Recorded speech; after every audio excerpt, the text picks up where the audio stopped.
At age 30, filmmaker turned Democratic candidate Jon Ossoff has raised more than $23 million in Georgia's 6th District special election. That's more than any other House candidate in history. Other 30-somethings with that much money riding on their success include LeBron James, Aaron Rodgers, and Scarlett Johansson.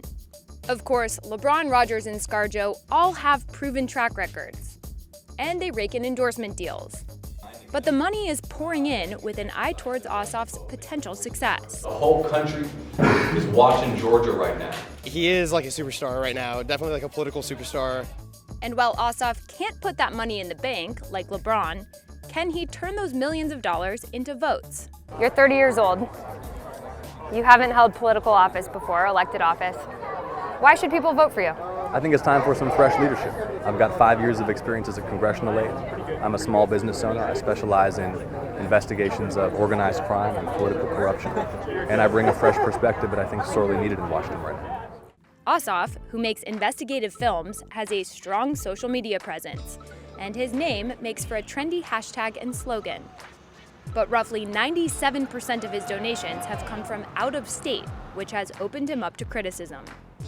I'd feel better about him if he was funded and supported by people from actually Cobb County, not from the outside interests. And in a historically Republican district, Ossoff is up against 55-year-old Republican Karen Handel, Georgia's former Secretary of State, who has a long resume and experience balancing budgets. He has received about almost 98% of his contributions from outside of Georgia. But this race is not about California, it's not about Massachusetts, it's not about New York, it's about the people of the 6th District. As of the last filing date, Handel has raised just 1/5 of Ossoff's haul. But she does have her own celebrity appeal of sorts. Vice President Mike Pence and House Speaker Paul Ryan recently joined her on the campaign trail. And President Trump told voters on Twitter, "Vote now for Karen H." Conservative outside groups have poured millions into the race to make up for the fundraising gap and rival Ossoff's spending. And Handel is counting on the Republican base to come together.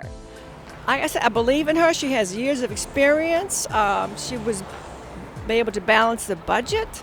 She's just done a lot of good. I don't trust Jon Ossoff. I don't want anyone in office who has been funded by Nancy Pelosi, period. But with polls predicting a neck-and-neck race, Republicans fear that Ossoff's powerful donor network and his millennial appeal could cost them a seat they've held for years. Why are people banking on a 30-year-old with no political experience? Because they like his message. They like what he stands for. I personally think Jon's been so successful because he's disciplined. He has a lot of my generation's hopes riding on him.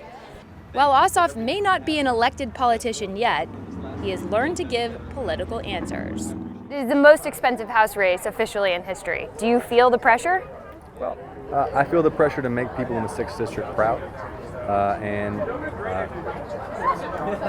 to speak up for their interests and do right by them. That's what I'm committed to doing.